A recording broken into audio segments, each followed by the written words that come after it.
the rolling hills of Henry County, Virginia, where tobacco fields stretched like green seas beneath the summer sun of 1784, the Caldwell family maintained one of the most prosperous plantations in the Commonwealth. To neighbors and visitors, they appeared as pillars of post-revolutionary society, wealthy, refined, and deeply religious. But buried within the walls of Millhaven Estate lay a secret so disturbing that when it finally surfaced in the winter of 1789, it would shake the very foundations of Virginia's aristocratic society. Court records from the period, sealed for over 2 centuries, reveal a tale of calculated deception, forged documents, and a young woman who discovered she had been raised from childhood for a purpose so sinister it defies comprehension. 23 witnesses testified to events so shocking that 3 judges recused themselves from the case, claiming moral inability to proceed. The authorities tried to bury this story. The church denied its existence, and the surviving family members fled Virginia, never to return. But the truth, as it always does, eventually found its way to light. Before we continue with the story of Elizabeth Hartwell and the Caldwell family's forbidden bond, I want you to know that this channel is dedicated to bringing you the darkest, most unsettling true stories from America's past. If you're new here, hit that subscribe button and ring the notification bell so you never miss our weekly deep dives into history's most chilling mysteries. And tell me in the comments, what state are you listening from? I love hearing where our community of mystery lovers is tuning in from around the country. The documents that survived this scandal would remain locked in Richmond's courthouse basement until 1892, when a clerk cataloging old files discovered them by accident. His report to the Virginia Historical Society described the contents as too disturbing for public consumption, and they were sealed again for another 50 years. The story begins in the autumn of 1776, when Virginia was still reeling from the chaos of revolution and the promise of independence. Millhaven Estate, sprawling across nearly 3,000 acres of prime tobacco land, had been in the Caldwell family for 3 generations. The original land grant signed by Governor Alexander Spotswood himself in 1722 had established the family as one of the colonial elite, a position they had maintained through careful marriages, shrewd business dealings, and an unwavering commitment to preserving their wealth and status. The patriarch Jonathan Caldwell was a man of considerable influence, a member of the Virginia House of Burgesses before the Revolution, a tobacco merchant with connections stretching from Richmond to London, and a widower whose wife Catherine had died in childbirth just months before the Declaration of Independence was signed. At 42, Jonathan possessed the kind of commanding presence that made men listen when he spoke, and women lower their eyes when he passed. Standing well over 6 foot tall with dark hair that was just beginning to show silver at the temples and eyes the color of winter steel.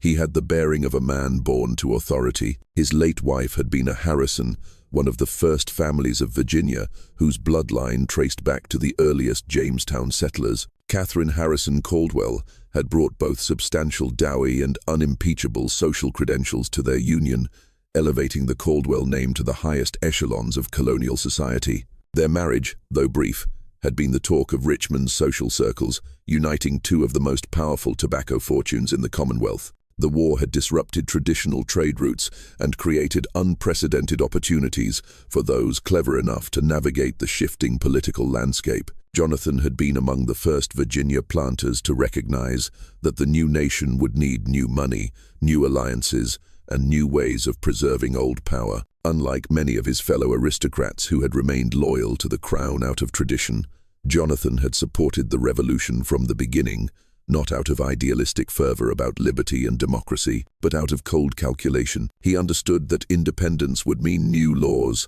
new courts, and new opportunities for men with the intelligence to exploit them.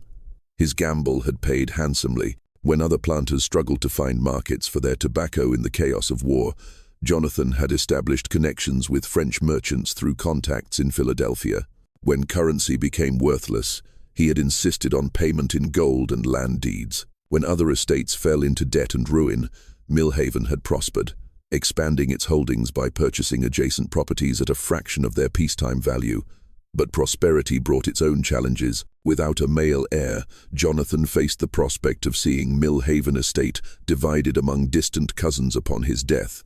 a fate that his grandfather, the original Jonathan Caldwell, had warned against in letters that still resided in the family strongbox. The old man had been prescient about many things: the importance of land, the value of bloodline, and the absolute necessity of keeping family wealth consolidated at all costs. A fortune divided is a fortune destroyed. He had written in his final letter to his grandson, "See that the Caldwell name and the Caldwell lands remain forever united, no matter what sacrifices this unity may require." The weight of this ancestral commandment pressed heavily on Jonathan's mind as he contemplated his future. He had considered remarrying.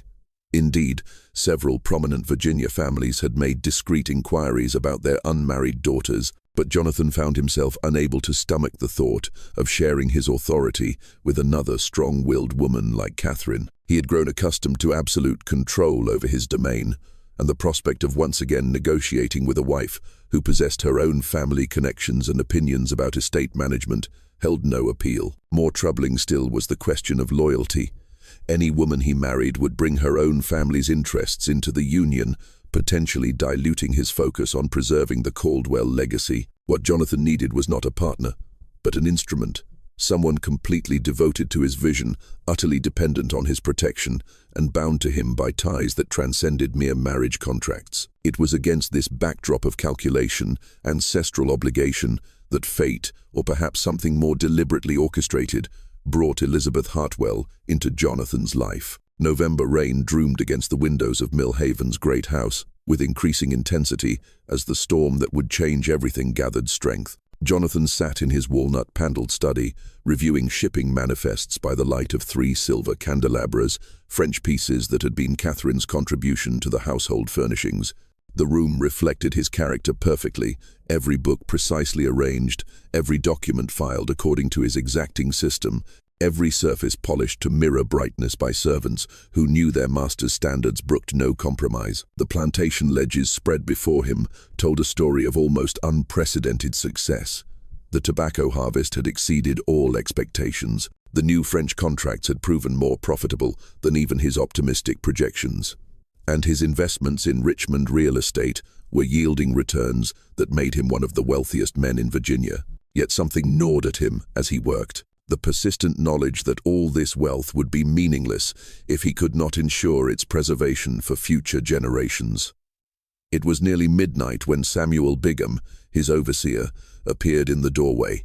Bigham was a lean, weather-beaten man who had served the Caldwell family for over 20 years, first under Jonathan's father and now under Jonathan himself. His loyalty was absolute, his discretion unquestionable, and his willingness to carry out orders without asking uncomfortable questions had been tested and proven on numerous occasions. "Master Caldwell," Brigham said, his voice carrying an unusual gravity that immediately caught Jonathan's attention.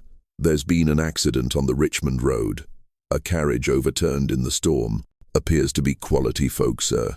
Jonathan set down his quill with deliberate care. Quality folk meant responsibility, especially for a man of his standing in the community. More importantly, they often meant opportunity. "How far from our gates?" "Perhaps 2 Milacy, sir, near Devil's Elbow, where the road curves around the creek. The driver's dead, sir, and the gentleman and lady." Bigham shook his head. "They were thrown clear when the carriage rolled, but they didn't survive the fall. The horses bolted, but we managed to retrieve the baggage." "Survivors?" "A child, sir, a girl, perhaps 10 or 11 years of age. She was thrown into the bushes, probably what saved her life. The girl keeps asking for her Uncle Thomas, but she's in shock, sir. Doesn't seem to recall much else about what happened." Jonathan's mind immediately began calculating possibilities. Orphan children of quality families often presented interesting opportunities for a man with the resources and connections to exploit them properly. What of identification? Papers, letters, anything that might tell us who they were. Bigham's expression grew carefully neutral, an expression Jonathan recognized as indicating information his overseer preferred not to discuss in detail. "Found some documents in the gentleman's coat, sir. Name appears to be William Hartwell, traveling with his wife Margaret and their daughter. They were carrying a considerable sum in gold, sir. Payment for land they were apparently planning to purchase in the Kentucky territories." The mention of gold sparked Jonathan's immediate interest. but it was Bigham's tone that caught his full attention. There was something the overseer wasn't saying directly, something that required a more private conversation. "Bring the child here immediately," Jonathan instructed. "See that she's cleaned, fed, and given dry clothing. And Samuel," he paused, meeting his overseer's eyes with a look that conveyed volumes without words. "We'll discuss the other details of this unfortunate accident in private once the child is settled." What Jonathan saw when he entered the guest bedroom an hour later would remain etched in his memory forever. The child sat on the edge of the four-poster bed that had once belonged to his grandmother, still wearing a nightgown that Martha, the head house servant, had found for her. Despite her ordeal, there was something unmistakably refined about her bearing. The way she held her hands folded in her lap, the careful pronunciation of her words when she thanked Martha for the warm milk, the quality of her abandoned dress that now hung drying by the fire. But it was her face that truly captured Jonathan's attention.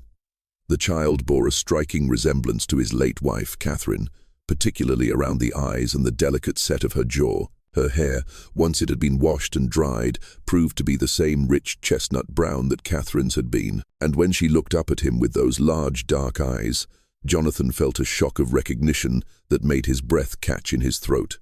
"What is your name, child?" Jonathan asked, his voice unusually gentle as he took a seat in the room's single chair, positioning himself at her eye level. "Elizabeth Hartwell," she replied, her voice barely above a whisper, but carrying the refined accent of educated society.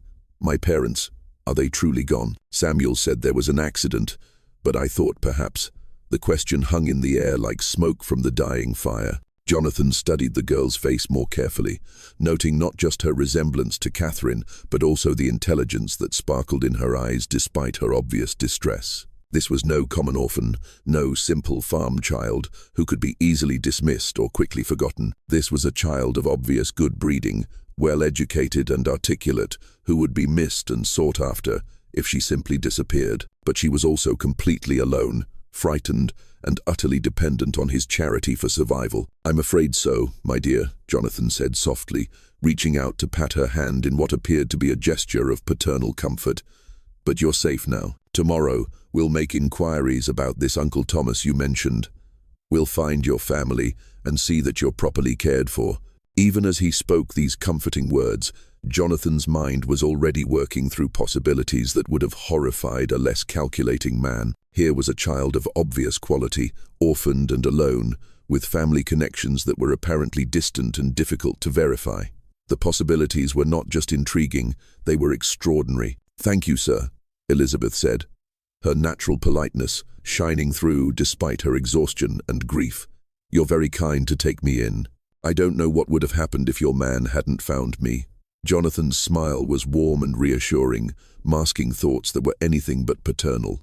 "Think nothing of it, my dear. It's our Christian duty to help those in need, and I suspect you and I are going to become very well acquainted indeed." That night, as Elizabeth slept in the guest room under the watchful eye of Martha, Jonathan met with Samuel Bigham in the estate's wine cellar, a location chosen specifically for its privacy and the impossibility of their conversation being overheard. What passed between them in that dimly lit stone chamber would set in motion events of unimaginable consequence. The first inquiry letter Jonathan wrote was never sent. Instead, it joined a growing collection of documents in a locked drawer of his study. Documents that told a very different story than the one he presented to his neighbors and the local authorities. Through careful and methodical investigation, Jonathan learned that Elizabeth's parents, William and Margaret Hartwell, had indeed been traveling to meet relatives in the western counties when their fatal accident occurred. But these relatives lived in the remote mountains near the Kentucky border, in settlements so distant and isolated that communication was sporadic at best and often took months to traverse the dangerous wilderness roads. More importantly, the Hartwells had been relative newcomers to Virginia, having moved from Maryland just 5 years prior to establish a small but prosperous shipping business in Norfolk. This meant their local connections were limited, their social circle was small, and their sudden disappearance would likely be attributed to the dangerous conditions of frontier travel rather than foul play. Within a month of the accident, Jonathan had crafted a masterful deception that showcased both his intelligence and his complete lack of moral constraints. He presented himself to the county clerk as Elizabeth's appointed guardian, bearing carefully forged documents that claimed her mysterious Uncle Thomas had died of fever in the Kentucky wilderness just weeks before her parents' carriage accident. The timing was perfect, tragic enough to evoke sympathy, recent enough to explain why no one had been notified, and distant enough to make verification impossible. As her only surviving connection to Virginia society, Jonathan had graciously agreed to raise the girl as his ward, a charitable act that enhanced his reputation as a Christian gentleman while serving his own purposes perfectly. The county clerk, overwhelmed with the administrative chaos left by the war and impressed by Jonathan's standing in the community, accepted the documents without question and officially appointed him as Elizabeth's legal guardian. The transition was gradual and carefully orchestrated.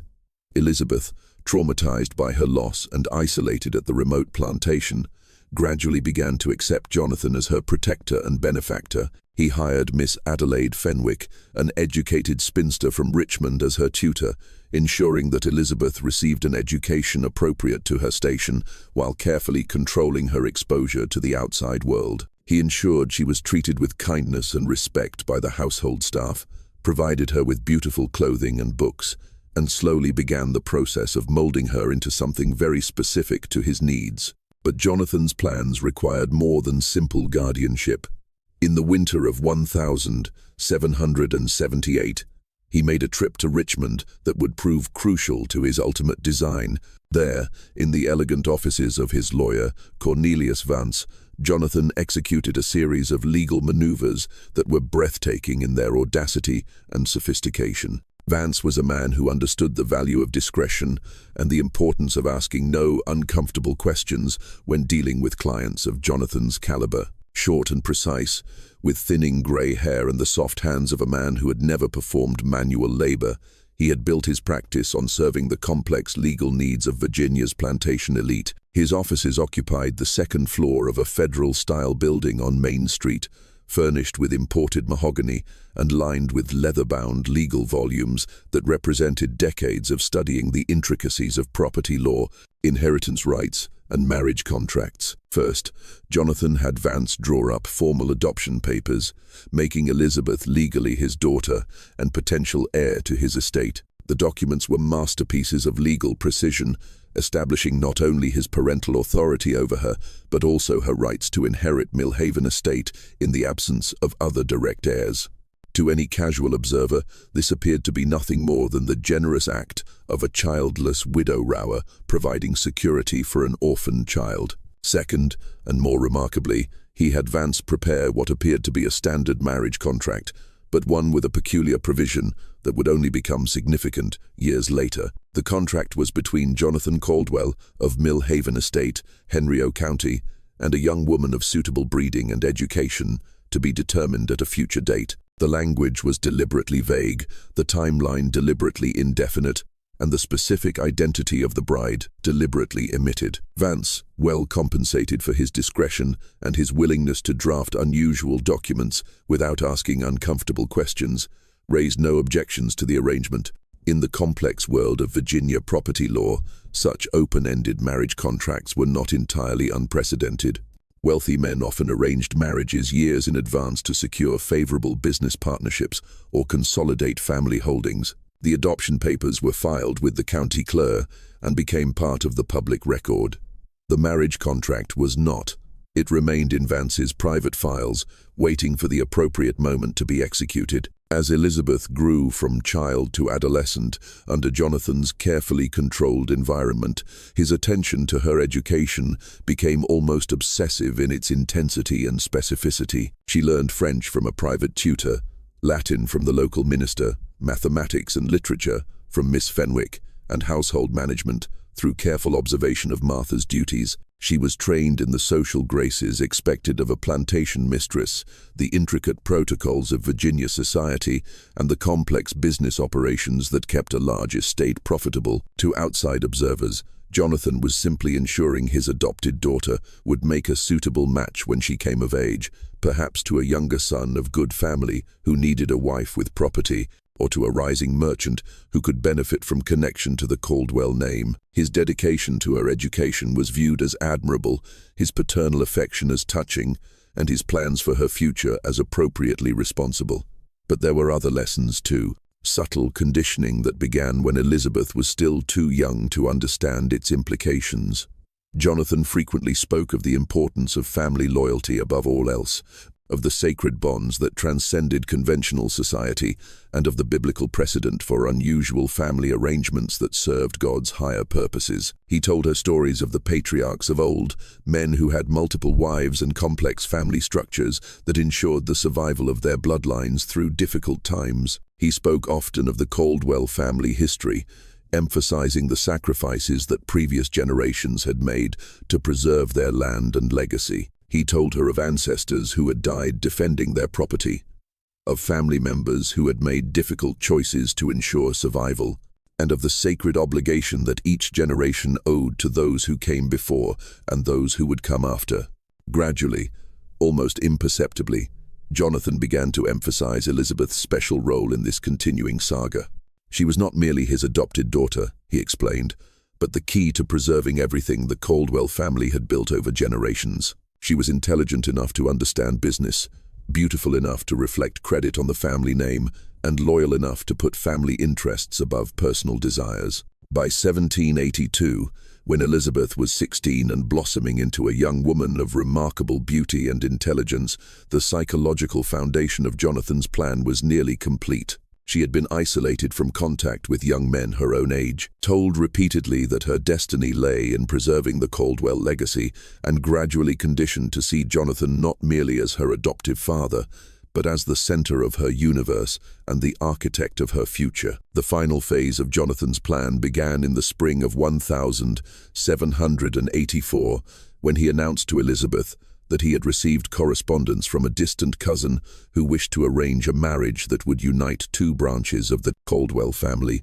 and ensure the estate's preservation for future generations. The proposal, he explained, represented the culmination of years of careful planning and would secure her future while honoring the obligations she owed to the family that had raised her. Elizabeth's first glimpse of her intended husband came in the form of an exquisite miniature portrait that Jonathan presented to her in his study on a warm April morning. The painting, set in an ornate gold frame, and obviously the work of a skilled artist, depicted a man who bore a striking resemblance to Jonathan himself. The same strong jaw, the same piercing dark eyes, the same air of quiet authority that seemed to emanate even from the small painted image. "His name is Jonathan Caldwell," her adoptive father explained, his voice carefully neutral as he watched her examination of the portrait. "He's a cousin from the western counties, a man of good character and substantial means, who has built quite a successful tobacco operation in the mountains.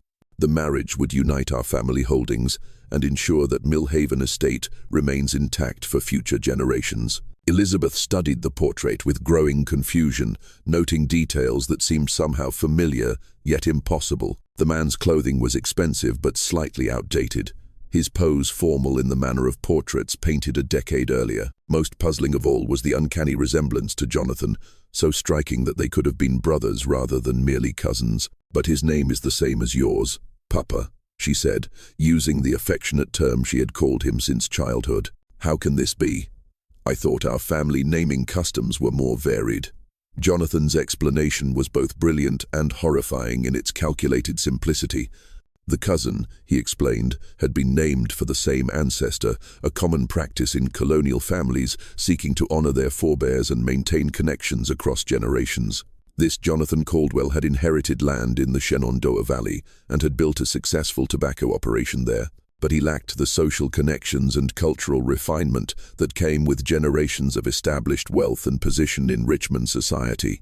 The marriage would benefit both parties. Jonathan continued with the smooth persuasiveness of a practiced manipulator. The cousin would gain access to Virginia's aristocratic society and the business connections that came with the Caldwell name, while Elizabeth would help preserve the family estate and ensure that her own future was secure.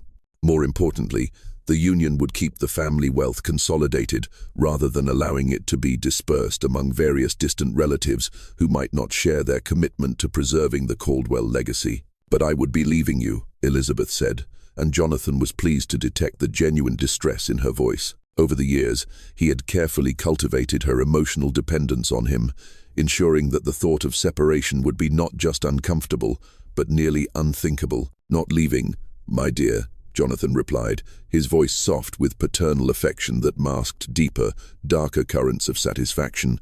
"Expanding our family, this union has been arranged with great care to ensure that you will never be far from those who love you most. In fact, the arrangement includes provisions for your new husband to spend considerable time here at Millhaven, helping to manage the combined operations of both estates." The wedding preparations began immediately, but they were unlike any Elizabeth had witnessed during her occasional visits to neighboring plantations or her rare trips to Richmond society events. Rather than the grand public ceremony typical of Virginia plantation society, with its elaborate guest lists, weeks of festivities and celebration that might involve hundreds of family, friends, and business associates, this would be a private affair conducted at Millhaven Estate with only a small number of carefully selected witnesses. Jonathan explained this unusual arrangement as a necessity of both practical and social considerations. Many prominent families remained scattered by the recent conflict. Travel was still dangerous in many areas, and the groom's family had expressed a preference for a simple ceremony that would not interfere with the complex business negotiations that were part of the marriage settlement. Additionally, the bride's orphaned status made a large celebration inappropriate. It would be more seemly to conduct the ceremony with dignity and restraint rather than the elaborate festivities that might seem insensitive given her tragic background. As summer gave way to autumn, Elizabeth found herself increasingly troubled by aspects of the arrangement that didn't seem quite right. Despite her respect for Jonathan's judgment and her gratitude for his care, the wedding invitations, which she was not permitted to see personally, were allegedly sent to the groom's family and various distant Caldwell relatives, but no responses ever arrived at Millhaven. When she asked to read the letters of acceptance or regret that should have been flooding in from invited guests, Jonathan explained that such correspondence was being handled through his lawyer in Richmond to avoid burdening her with unnecessary details. When she requested permission to correspond with her intended husband before the ceremony, a reasonable desire that would allow them to become acquainted before their wedding day, Jonathan explained that the man was currently traveling on business throughout the Western Territories and preferred to maintain the traditional formality of limited contact before marriage. Such restraint, he assured her, was actually a mark of respect and serious intent rather than indifference. Most disturbing of all were the legal documents that Cornelius Vance brought to Millhaven in September. Riding out from Richmond in a hired carriage, loaded with leather portfolios and mahogany document cases, Elizabeth was asked to sign various papers related to her inheritance rights, the marriage settlement, and the complex business arrangements that would unite the two branches of the Caldwell family. But when she attempted to read them carefully, both Jonathan and Vance assured her that the legal language was far too complex for anyone without legal training to understand properly. "These are merely formalities required by Virginia law," Vance explained in his precise professional manner. "Standard documents that establish your rights as both an heir to the Caldwell estate and as a bride entering into a marriage contract that involves substantial property considerations. Your signatures are necessary to make the arrangements legally binding, but the actual terms have been negotiated by your father and myself to ensure your complete protection." One document in particular caught Elizabeth's attention, a property deed that seemed to transfer her inheritance rights as Jonathan's adopted daughter to someone else entirely. When she questioned this alarming development, Jonathan's explanation was smooth and rehearsed. Upon her marriage, her legal status would change from daughter to daughter-in-law of the Caldwell family, and the paperwork simply reflected this transition while ensuring that her ultimate inheritance rights remained intact. But Elizabeth was more intelligent than Jonathan had perhaps anticipated. Despite his years of careful conditioning, the education he had provided her included enough exposure to legal concepts and property law to recognize that something about these arrangements was fundamentally wrong. The language of the document seemed deliberately obscure.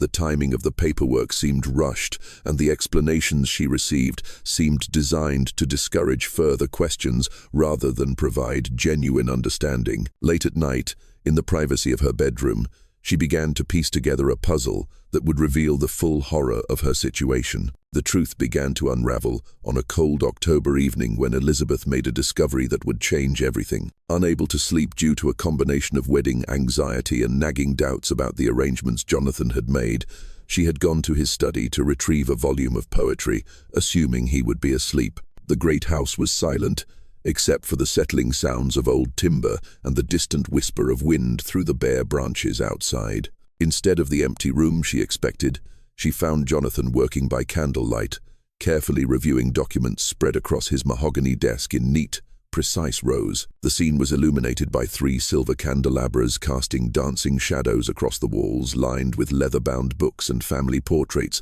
that seemed to watch with disapproving eyes. As she approached to announce her presence, she glimpsed something that made her blood turn to ice and her breath catch in her throat. Among the papers was the miniature portrait of her intended husband, but beside it lay a small mirror positioned so that Jonathan could compare his reflection to the painted image. Even more disturbing, she could see that he was making small adjustments to his hair and expression, apparently practicing to match the pose in the portrait as closely as possible. Elizabeth retreated silently, her heart pounding so loudly she was certain Jonathan would hear it, despite his apparent concentration. Her mind reeled as she tried to process what she had witnessed. The resemblance between Jonathan and the man in the portrait wasn't coincidental. It was identical because they were the same person. But how could this be? What possible explanation could there be for such an elaborate deception? The answer that came to her was so monstrous she could barely admit it to herself. Yet it explained everything that had troubled her about the wedding arrangements.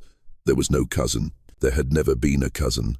Jonathan intended to marry her himself, using a false identity to make the arrangement appear legitimate while maintaining the legal fiction of their father-daughter relationship. Over the following days, Elizabeth began her own investigation using the skills of observation and analysis that Jonathan himself had taught her during years of education and training. She started with the household correspondence, carefully examining letters when opportunities arose during her lessons with Miss Fenwick or her conversations with Martha about wedding preparations. What she found chilled her to the bone and confirmed her worst suspicions.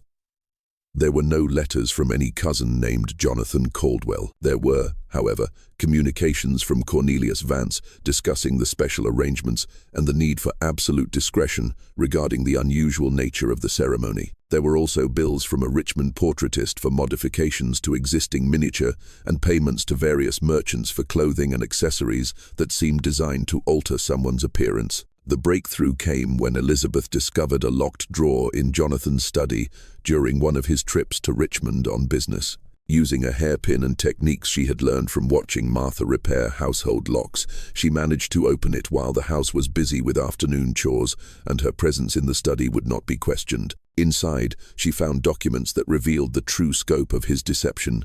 The original inquiry letters about her parents that had never been sent, the forged guardianship papers establishing his authority over her, the fabricated correspondence supposedly from the fictional cousin expressing eagerness for the marriage, and most damning of all, detailed notes in Jonathan's handwriting outlining his plans for their wedding night and the years that would follow.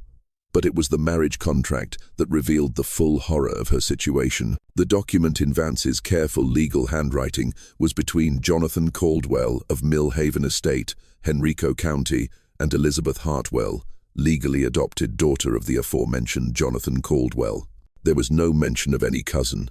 The groom and the adoptive father were explicitly identified as the same person. The implications crashed over Elizabeth like a wave of ice water, leaving her trembling and nauseated as she sat in Jonathan's chair, reading documents that outlined her fate with businesslike precision. Every kindness he had shown her, every lesson he had taught, every moment of paternal affection had been calculated steps toward this ultimate violation. She had been groomed from childhood to become not just his heir, but his wife, a woman who would be simultaneously his daughter and his bride, ensuring that his bloodline would continue while his estate remained intact under his absolute control. The most terrifying aspect of the scheme was its legal sophistication and the complete helplessness it created for her.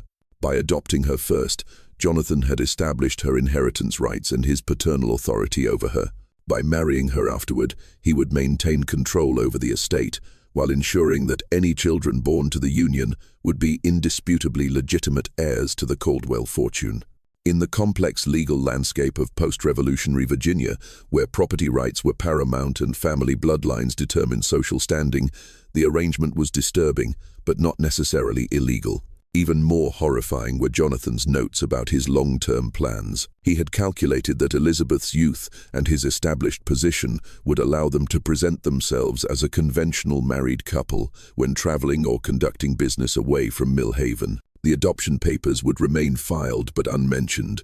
The marriage certificate would show only their names without reference to their previous relationship, and their children would grow up knowing Jonathan only as their father, never learning the truth about their mother's origins. That night, Elizabeth lay awake, planning her escape, but as dawn approached, she realized the horrible truth.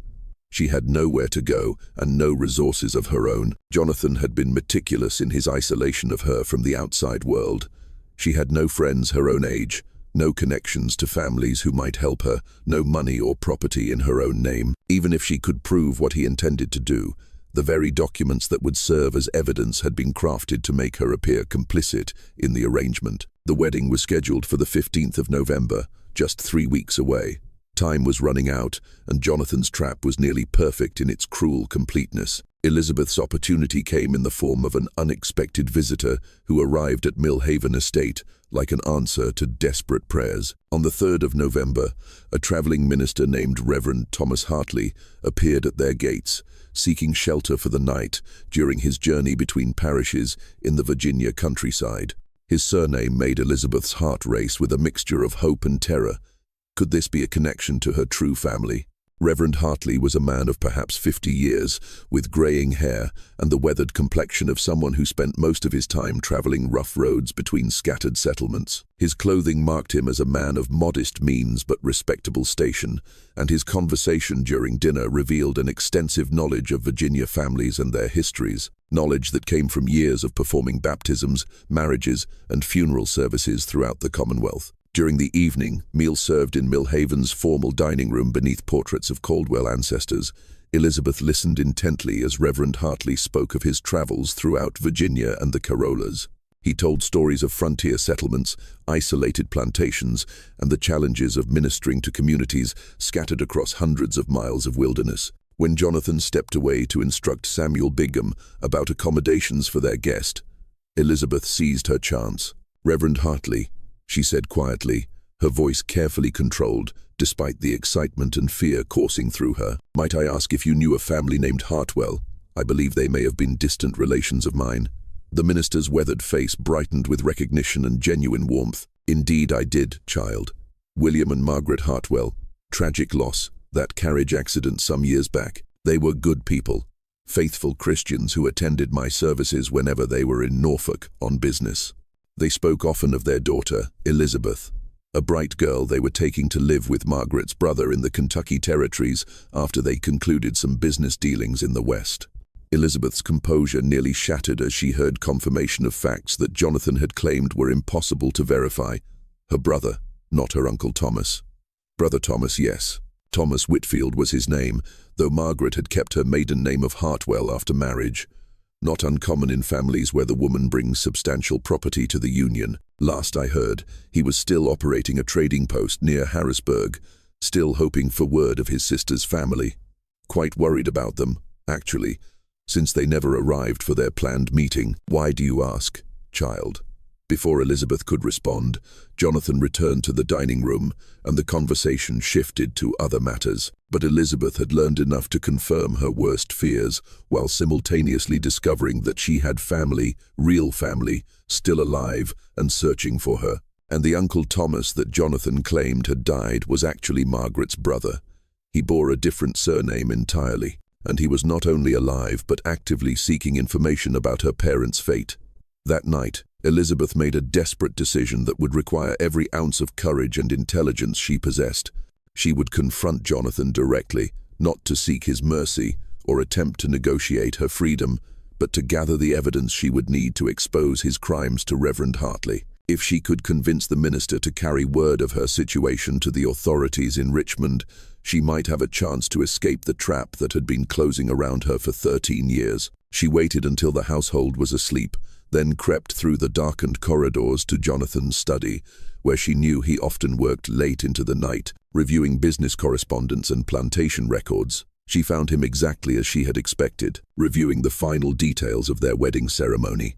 The forged documents spread before him like the plans of a military campaign. When he looked up and saw her standing in the doorway, still wearing her white nightgown and wrapper, his expression shifted from surprise to something far more dangerous, a cold calculation that reminded her forcefully that she was completely alone with a man capable of murder.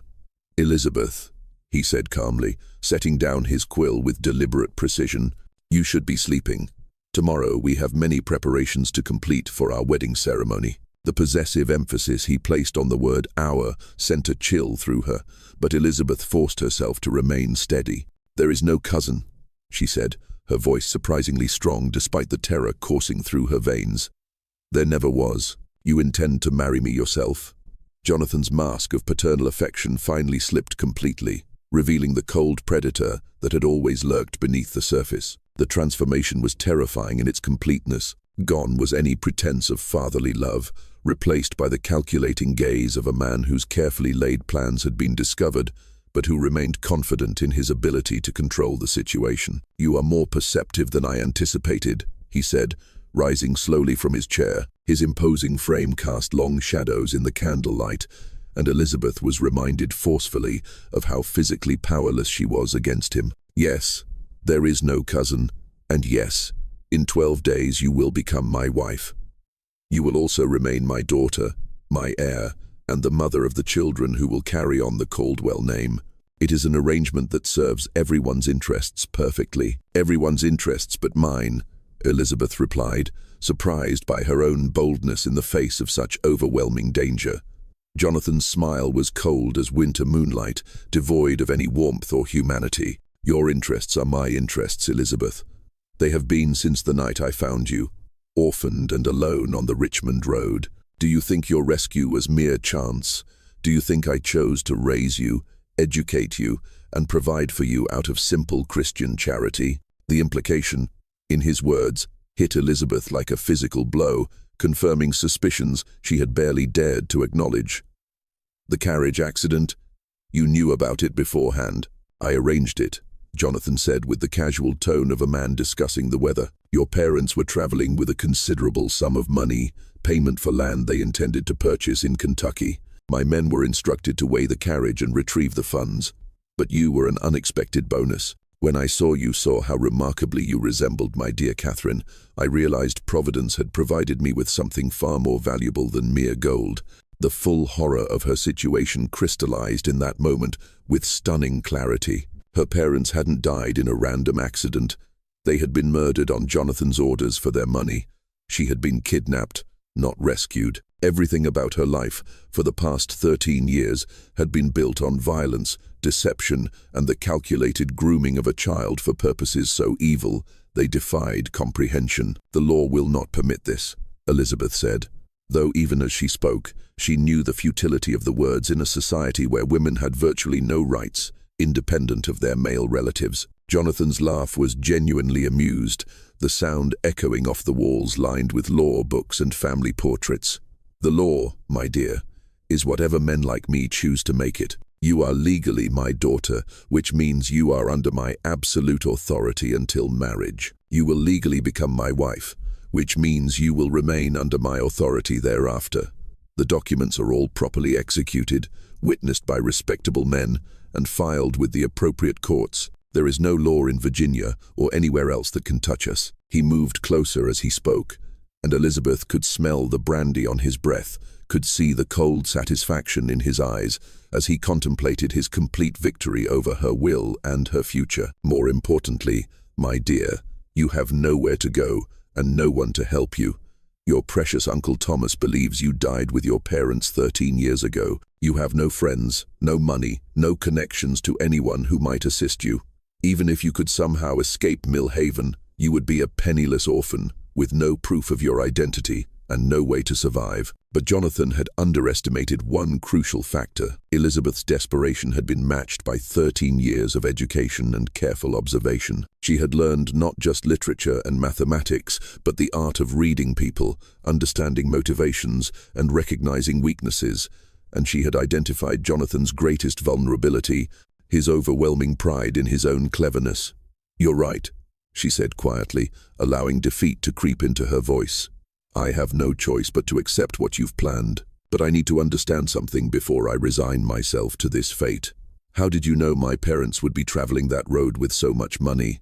How did you arrange such a perfect ambush?" Jonathan's expression shifted to one of satisfied pride, as he recognized what he thought was her capitulation. Like many intelligent criminals, he could not resist the opportunity to explain the brilliance of his scheme to someone who could appreciate its complexity. "Your father was a fool," he said, settling back into his chair with the air of a man enjoying the chance to boast of his achievements. He advertised his business dealings far too openly, spoke too freely in Norfolk taverns about his plans to purchase land in Kentucky. It was simple enough to learn the details of his journey, the route he planned to take, and the fact that he would be carrying enough gold to complete the purchase. As Jonathan continued his explanation, detailing the months of planning that had gone into her parents' murder and her own kidnapping, Elizabeth carefully memorized every word. She had no weapon, no way to overpower him physically, but she had something potentially more powerful, a witness sleeping upstairs who carried the moral authority of the church and the legal standing to be believed by magistrates and courts. What happened next became the subject of whispered speculation throughout Henrico County for decades afterward, a story that combined elements of justice, revenge, and divine providence in ways that defied easy explanation. On the morning of the 15th of November, 1789, the day scheduled for the wedding ceremony that would have completed Jonathan's monstrous plan, Mill Haven Estate, erupted in chaos that would destroy the Caldwell family forever and expose secrets that had been buried for 13 years. Elizabeth's plan was elegant in its simplicity and devastating in its execution. Born from 13 years of careful education and desperate necessity, she had spent the previous 12 days not in passive resignation, but in methodical preparation that drew upon every skill Jonathan had taught her. Using her knowledge of the household routines, her access to Jonathan's study during his daily plantation inspections, and her understanding of the legal and business systems he had used to maintain his deception, she had methodically gathered evidence of his crimes. The evidence she compiled was overwhelming in its scope and damning in its specificity. She carefully copied the forged guardianship papers that established Jonathan's authority over her, the fabricated correspondence supposedly from the fictional cousin, the detailed financial records showing payments to the men who had carried out the attack on the Hartwell carriage, and most importantly, Jonathan's own notes outlining his long-term plans for their marriage and the children he expected her to bear. But Elizabeth understood that evidence alone would not be enough to bring down a man of Jonathan's wealth, connections, and social standing. She needed something more dramatic, more public, and more legally binding. She needed witnesses whose testimony could not be dismissed or suppressed, and she needed to create a situation where Jonathan's crimes would be exposed in a way that made denial impossible. The wedding ceremony was scheduled to take place in Mill Haven's Great Hall, with Reverend Charles Peaton officiating, and a carefully selected gathering of witnesses that included Cornelius Vance, several neighboring planters and their wives, local magistrates, and prominent members of Richmond society. To these witnesses, the event would appear to be nothing more than the wedding of a devoted guardian to his adopted daughter. Unusual, perhaps, but not unprecedented in a society where property considerations often trumped personal preferences in marriage arrangements. Elizabeth appeared in her bridal gown, a dress of ivory silk that had belonged to Jonathan's first wife, Catherine, altered to fit her smaller frame, looking pale but composed. Her hair had been arranged in the elaborate style, fashionable among Virginia society ladies, adorned with pearls that had been Catherine's wedding jewelry. To the assembled guests, she appeared to be a beautiful and appropriately nervous bride, perhaps overwhelmed by the significance of the day, but resigned to her duty. Jonathan stood beside her wearing his finest clothing, a coat of midnight blue wool, buff cold waistcoat, and pristine white stock that emphasized his commanding presence. His satisfaction was evident in every line of his posture as he prepared to achieve something remarkable, a marriage that would preserve his estate, continue his bloodline, and maintain his social standing while violating every moral principle of civilized society. Reverend Peaton, an elderly minister who had served Virginia Plantation Society for over 30 years, began the ceremony with the traditional words that had united countless couples throughout the Commonwealth. His voice carried the weight of religious authority as he spoke of the sacred bonds of matrimony, the duties of husband and wife, and the divine blessing that attended the union of two souls in Christian marriage. As the ceremony progressed through its familiar rhythms, the assembled witnesses began to relax into the comfort of ancient ritual. This was, after all, simply another plantation wedding, perhaps unusual in its circumstances, but following patterns they had witnessed countless times before. The bride was beautiful, the groom was prosperous, and the match would serve the practical purposes that governed most aristocratic marriages. Reverend Peaton had reached the traditional question about impediments to the marriage. If any man can show just cause why they may not lawfully be joined together, let him now speak, or else hereafter forever hold his peace. When Elizabeth spoke in a voice that carried clearly throughout the hall, "I must confess a deception before God and these witnesses," she said, her words cutting through the ceremonial atmosphere like a blade. "I am not Elizabeth Caldwell, adopted daughter of Jonathan Caldwell. I am Elizabeth Hartwell, and this man murdered my parents to steal their gold and kidnap me for the purpose you see here today." The reaction was immediate and explosive. Jonathan attempted to silence her, claiming she was suffering from bridal nerves and the hysteria that sometimes affected young women facing the responsibilities of marriage.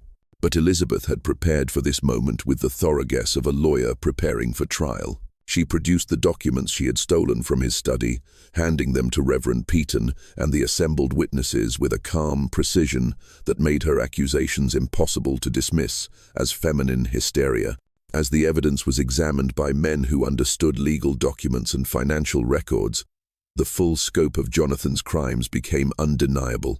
The forged adoption papers, with their careful alterations and fabricated signatures, the correspondence planning her parents' murder written in Jonathan's own hand, the financial records showing payments to Samuel Bigham and others for special services rendered on the Richmond Road, the detailed notes outlining his grooming of Elizabeth from childhood for this ultimate violation. It was all there, documented with the meticulous precision of a man who had never imagined his crimes would be exposed. But Elizabeth had one final revelation that would ensure Jonathan could never escape justice through legal technicalities or social connections. "There is one more crime you must know about," she announced, her voice steady despite the magnitude of what she was revealing. "Mr. Caldwell's first wife, Catherine, did not die in childbirth, as he has claimed to this community for 13 years.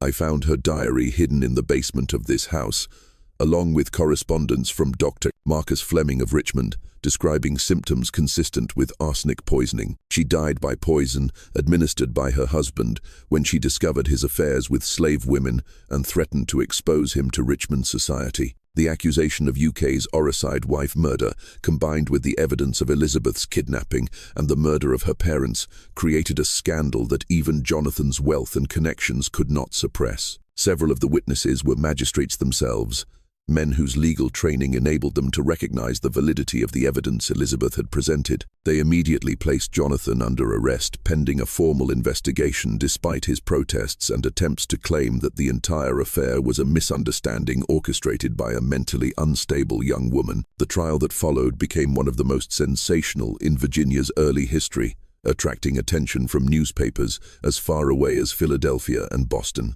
Jonathan attempted to mount a defense based on claims that Elizabeth was mentally unstable, that the documents were forgeries created by disgruntled servants, and that the entire affair was a conspiracy designed to steal his property.